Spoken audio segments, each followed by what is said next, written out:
ओम नमः शिवाय। ओम नमः शिवाय। शिव हरि बच्चों बोलो श्री कृष्ण भगवान की जय। विष्णु लक्ष्मी की जय। राधे राधे बच्चों बोलो राधे कृष्ण की जय। छोटे से लड्डू गोपाल की जय। अपने अपने माता पिता की जय। अपने अपने गुरुदेव महाराज की जय। भागवत पुराण में 16वां अध्याय ऋषि कश्यप द्वारा अदिति को पायो व्रत का उपदेश। बोलो श्री कृष्ण भगवान की जय। श्री सुखदेव जी ने कहा, परीक्षित, उधर देवताओं के इस प्रकार मुंह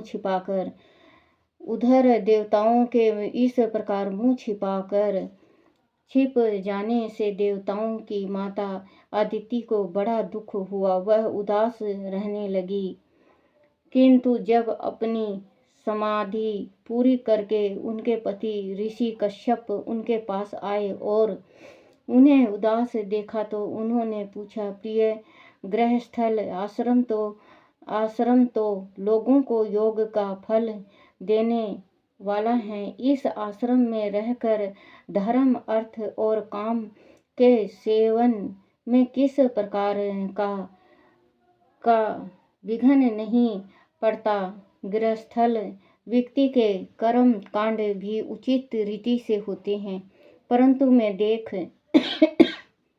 देख रहा हूँ कि तुम उदास हो। तुम्हारी उदासी का क्या कारण है? क्या तुमसे अतिथि सम्मान में कोई त्रुटि हुई है? क्या मेरे यह न रहने का कारण तुम उदास हो? ब्राह्मण और अग्नि गृहस्थल जीवन के आधार हैं। क्या तुमसे उनका कोई आहित हुआ है? क्या तुम्हारी संतान पर कोई आपत्ति आ पड़ी है? क्या बात है, मुझे बताओ। अदिति ने कहा, स्वामी, ब्राह्मण, गो, धर्म और आपकी यह दासी सभी कुशल हैं। यह गृहस्थल आश्रम अर्थ, धर्म और काम की साधना में परम सहायक है। आपके निरंतर स्मरण से और कल्याण कामना से अग्नि, अतिथि, सेवक, भिक्षुक और किसी भी याचक का तिरस्कार मेरे द्वारा नहीं हुआ है। आपके रहते मेरे मन की ऐसी कौन सी कामना है जो पूरी नहीं होती? हे आर्यपुत्र, समस्त प्रजा आपकी ही संतान है। आप अपनी संतानों के प्रति वह देव हो या दैत्य, सभी पर समान भाव से स्नेह रखते हैं। स्वयं परमात्मा भी अपने भक्तों की सभी अभिलाषाएं पूर्ण करते हैं। आप मेरे स्वामी हैं और मैं आपकी दासी हूँ। आप सदैव मेरी भलाई के विषय में ही सोचते हैं, परंतु मेरा यह कर्तव्य है कि मैं आपको बता दूं कि शत्रुओं ने हमारा सब कुछ छीन लिया है। यहाँ तक कि रहने का स्थान भी अब हमारी संतान के पास नहीं है। मुंह छिपाकर दैत्यों के भय से कहीं जा छिपे हैं। इसी कारण आज मैं दुखी और उदास हूँ। आपसे बढ़कर ऐसा कौन है जो हमारी भलाई करे?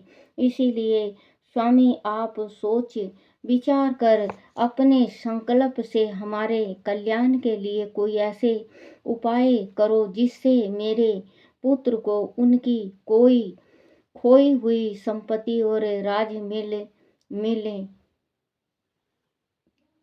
बच्चों देखो, साधु संत, ऋषि, महात्मा, जो देवी देवता थे, वो भी बिना उपाय के आगे कदम नहीं बढ़ाए। उपाय बहुत बड़ी चीज है। छोटी छोटी उपायों से बड़ी बड़ी ये कामना पूर्ण होती है। तो ये ऋषि कश्यप से अदिति कह रही हैं कि कोई उपाय करो ऐसे, जो कि आज मेरे बच्चे घर से बेघर हो गए हैं, उनको घर परिवार सब मिल जाए। कोई ऐसा उपाय मुझे बतलाओ। तो बच्चों कश्यप जी फिर उनको उपाय बताएंगे, क्योंकि जो हमारे गृहस्थी में है छोटा छोटा उपाय जरूर करना चाहिए। ये नहीं बच्चों, अगर कोई टोकता है कि टोटका वगैरह करते हैं, टोटका वगैरह का नहीं होता, ये गृहस्थी बसाने का होता है। क्योंकि हम अभी हम नया रिवाज तो कोई लगाए नहीं है बच्चों, नया रिवाज हमने कोई नहीं लगाया। ये ऋषि संत महात्मा जो थे, जो देखो शंकर भगवान जिस टाइम अंधक लड़ने आए तो शंकर भगवान 1000 बरस तक पशुपति व्रत किए किए ना बच्चों। ये भी छोटा छोटा टोटका है, व्रत का, पूजा का, पाठ का, भक्ति का, गौ को चारा देने का, अमावस का, पूर्णमासी का, एकादशी का, द्वादशी का, तेरस का, चतुर्दशी का, हर एक चीज का है। सोमवार, मंगल, बुध, वीर, शुक्र, शनि, इतवार, क्योंकि ये भी सारा ये व्रत होता है, ये भी एक छोटा सा टोटका ही होता है। अपने पति से कह रही हैं अदिति कि हमारे बच्चों का अब सिर पे छत भी नहीं है, वो अपना मुंह छिपा के इधर उधर कहीं लुक गए हैं। आप कोई ऐसा कोई उपाय बताओ मेरे को, जो कि या आप कुछ ऐसा उपाय करो जो मेरे बच्चों को छत तो मिल जाए, पुत्रों को उनकी खोई हुई संपत्ति। और देखो बच्चों, आपसे जैसे कि ये देवकी ये अदिति कह रही हैं, आपसे बढ़कर ऐसा कौन है जो हमारी भलाई करे। इसीलिए स्वामी आप सोच विचार कर अपने अपने संकल्प से हमारी कल्याण के लिए कोई ऐसा उपाय करो जिससे मेरे पुत्रों को उनकी खोई हुई संपत्ति और राज फिर से प्राप्त हो जाए। परीक्षित इस प्रकार अदिति के द्वारा सारा समाचार लेने पर ऋषि कश्यप को बड़ी हैरानी हुई। उन्होंने अदिति से सभी प्राणियों के हृदय में निवास करने वाले परमात्मा की आराधना करने के लिए कहा। उन्होंने अदिति को सत्वान दी, वह दीन दयालु है, वह अवश्य ही तुम्हारी मनोकामना पूर्ण करेंगे। अदिति ने पूछा, भगवान में जगदीश्वर भगवान की आराधना किस प्रकार करूं जिससे श्री हरि प्रसन्न होकर मेरे पुत्रों का दुख दूर करे। कश्यप जी ने कहा, देवी ब्रह्मा जी ने भगवान को प्रसन्न करने वाला जो व्रत मुझे बताया था उसे मैं तुम्हें बताता हूँ। उसे यथो व्रत कहते हैं। बच्चों देखो, कश्यप ऋषि ने अदिति को व्रत बताया है कि आप व्रत करो, उससे आपका जो बच्चे हैं जो आज छुप छुप के रह रहे हैं उनका कल्याण होगा। तो ये कह रहे हैं कश्यप जी देखो करूँ जिससे श्री हरि प्रसन्न होकर मेरे पुत्रों का दुख दूर करे। कश्यप जी ने कहा, देवी ब्रह्मा जी ने भगवान को प्रसन्न करने वाला जो व्रत मुझे बताया था उसे मैं तुम्हें बताता हूँ। उसे यह पायो व्रत कहते हैं। पायो व्रत कैसे करें? फागुन मास के शुक्ल पक्ष में 12 दिन तक। बच्चों ये व्रत का बताया है, ध्यान से सुनना। और इसको अगर हो सके तो अगर आपके घर में किसी चीज़ की तकलीफ हो तो ज़रूर आप इस व्रत को अमल करना। फागुन, ये आगे फागुन आ रहा है, अब ये फागुन ही आ रहा है तो फागुन का बताया हुआ है इसमें। फागुन मास के शुक्ल पक्ष में 12 दिन तक केवल दूध पीकर भगवान की पूजा करनी चाहिए। अमावस के दिन आदि मिल सके तो सूअर की खोदी हुई मिट्टी, जो सूअर खोदता है मिट्टी, सूअर की खोदी हुई मिट्टी से अपने शरीर को मल कर नदी में स्नान करें। उस समय मन ही मन यह प्रार्थना करनी चाहिए कि हे मेरे बराहा भगवान, आपने प्राणियों को रहने के स्थान देने के लिए रसातल से पृथ्वी का उद्धार किया था। मैं आपको नमन करती हूँ।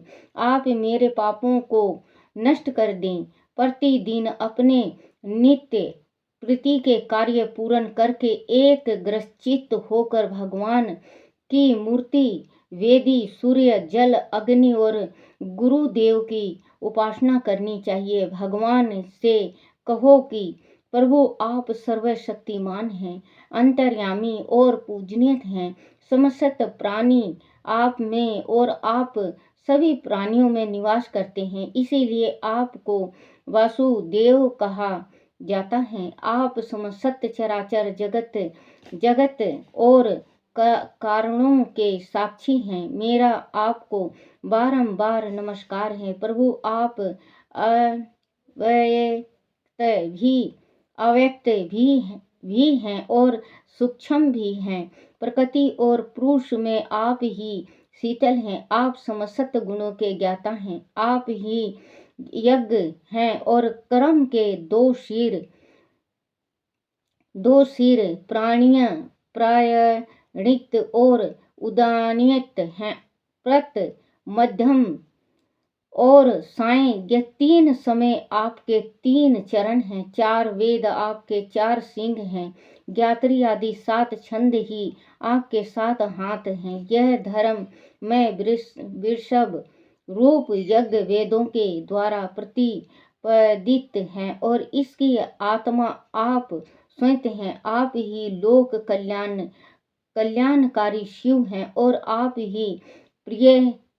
आप ही प्रलय के देवता रुद्र हैं। आप ही समस्त शक्तियों को धारण करने वाले हैं। आप ही समस्त भूतों और विद्याओं के आदिपति हैं। आप ही सबके प्राण और जगत के स्वामी हैं। आप ही योग और सब उससे मिलने वाले फल हैं। आप ही ऐश्वर्य हैं और ऐश्वर्य देने वाले हैं।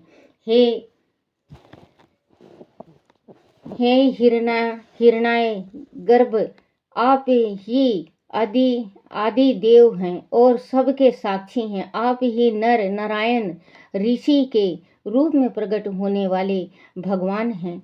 आपका शरीर मरकत मणि के समान सांवला है। सौंदर्य और संपत्ति की देवी लक्ष्मी आपकी सेविका हैं।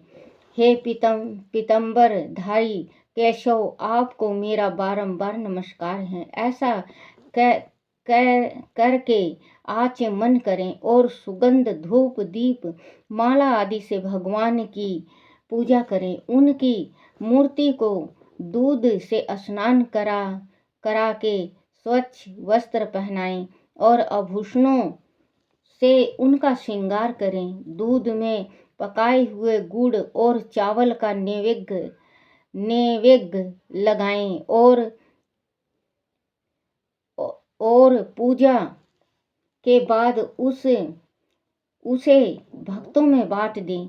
स्वयं भी ग्रहण करें। 108 बार द्वादश अक्षर मंत्र का जाप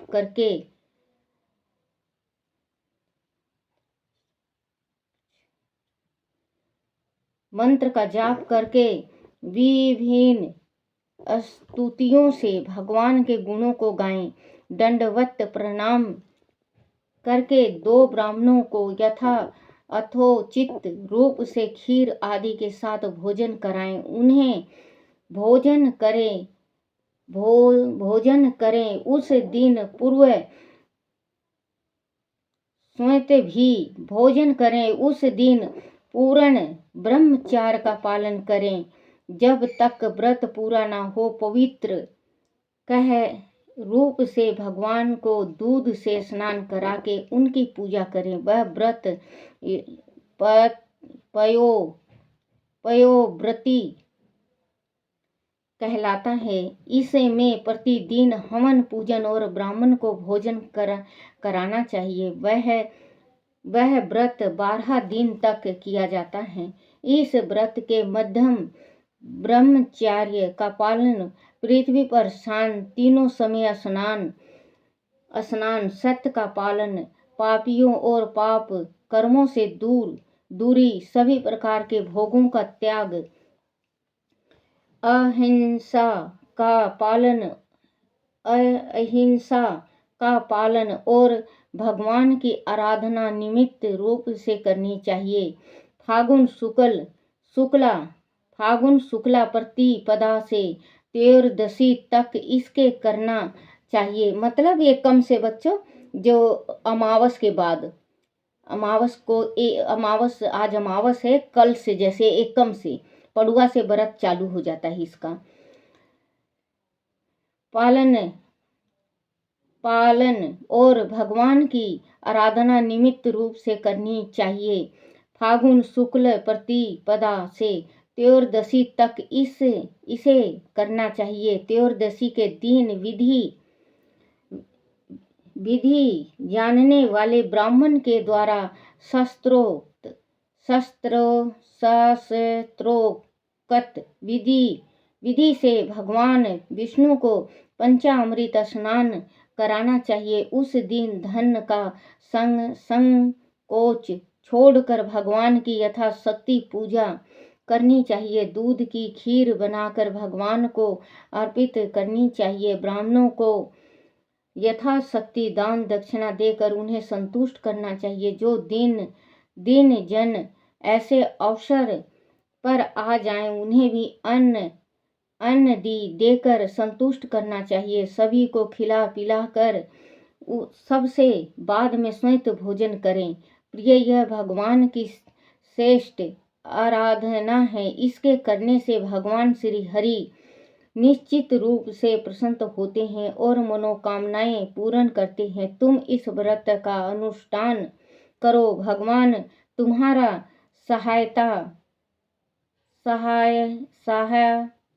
सहायता को अवश्य आगे आएंगे। इस व्रत को सर्वयज्ञ और सर्वव्रत भी कहते हैं। यह समस्त तपस्याओं का सार और मुख्य दान है। बोलो श्री कृष्ण भगवान की जय। बच्चों, जो ये व्रत बताया है, फागुन शुक्ल पक्ष एकम से चालू होता है और त्रयोदशी तक, 13 तक ये व्रत होता है। तो इस व्रत में रोज की रोज हवन पूजा सामग्री जो बता रखा वो करना चाहिए और दिल से करना चाहिए और बाल ब्रह्मचारी रह के और साफ सुथरा रह के व्रत करना चाहिए। चुगली चाटा में नहीं वो करना चाहिए। अगर किसी का ज़्यादा काम रुका हुआ है, क्योंकि अदिति के पुत्र थे जो इंद्र वगैरह, तो इनके राजपाट लूट लिया था इन्हें बलि ने। तो फिर वो अपने छिप गए थे, क्योंकि बृहस्पति ने कल पढ़ा था ना बच्चों, बृहस्पति ने कहा था कि अभी ब्राह्मण का वो चल रहा है, पलड़ा भारी है, अभी आप लोग छिप जाओ। जब इनका भी कभी ना कभी तो वो होगा, तो आप फिर उसके वास्ते आ जाना, क्योंकि अगर अभी आप लड़ते हो तो ब्रह्म हत्या लगेगी आपको। तो कह के वो अपने चले गए। तो उन लोग लुक गए थे। तो माँ है, माँ का आत्मा तो तड़पता है। माँ 10 जगह जाती है, पतरा दिखाती है, क्योंकि अभी मृत्यु लोक में भी है बच्चों। अगर माँ बच्चों पे कुछ भी कोई भी संकट पड़ जाए तो माँ कहाँ और किससे पूछ लेती हैं, मेरे बच्चे को ये है, कैसे करूं, वो करूं, क्या पूजा करूं, क्या पाठ करूं, कैसे करूं। हर एक चीज़ करने को वो तैयार रहती हैं, क्योंकि बच्चे पेट की अग्नि बहुत बुरी होती है बच्चों। बेटा बेटी के ऊपर जिस टाइम कोई तकलीफ आ जाए ना, तो माँ बाप की जान निकल जाती है। तो वही है बच्चों, माँ से बढ़ के इस संसार में कोई नहीं है। माएँ जितना दुख सुख पूछ लेगी, क्योंकि अगर आप कहीं भी जाते हो, आप मान लो अब तो फ़ोन चल गया है, पहले फ़ोन नहीं था, तो 2 महीना में, 4 महीना में, 6 महीना में जैसे बाहर से आते तो माँ कहती बेटा कुछ खाया, बेटा नहा ले, गर्म पानी कर रखा है तेरे वास्ते, फिर भोजन तैयार कर रखा है, तू भोजन कर ले, खाना खा ले। ये सिर्फ माँ पूछ सकती है। बच्चा बाहर विदेश, आजकल तो बाहर विदेश बहुत ज़्यादा जाने लगे, बाहर विदेश चला गया बच्चे का फ़ोन आता है, हर एक जना फरमाइश करता है, मेरे वास्ते ये लाना, मेरे वास्ते वो लाना, पापा मेरे वास्ते ये लाना, भाई मेरे वास्ते ये लाना, जी मेरे वास्ते वो लाना, ये लाना, फलना लाना, ढेकमा लाना। करते हैं ना बच्चों, हर एक इंसान करता है, कहता है, कि मेरे वास्ते ये लाना वो लाना। माँ नहीं कहती। माँ कितने भी तकलीफ में होगी, माँ नहीं कहेगी कि मेरे वास्ते बेटा ये लाना। माँ को फ़ोन देंगे, हालांकि में तो माँ के बहुत मुश्किल से फ़ोन मिलता है। माँ को फ़ोन मिल जाए तो माँ सबसे पहले पूछेगी बेटा कैसा है, ठीक हूँ माँ। बेटा कुछ खाया, बेटा कुछ खा लिया कर, शरीर कमज़ोर हो जाएगा। खाएगा नहीं तो कमाएगा कैसे। ये सिर्फ माँ और बाप, माँ और पिता पूछ सकते हैं और कोई नहीं पूछ सकता बच्चों। तो वही माँ बाप को क्यों भगवान ने भगवान का दर्जा दिया है, परमात्मा ने क्यों भगवान का दर्जा दिया है? क्योंकि माँ और बाप नहीं मिलते बेटा, नहीं मिलते। अभी हम इतना कुछ भी हम बच्चों मान लो माँ बाप से थोड़ा सा नाराज़गी हो गया है, फिर मना मनी भी हो जाता है, लेकिन अगर वो इस दुनिया से छोड़ के चले जाते हैं, नहीं मिलते बच्चों। माँ बाप की सिर्फ यादें रह जाती है मन में, सपना रह जाता है।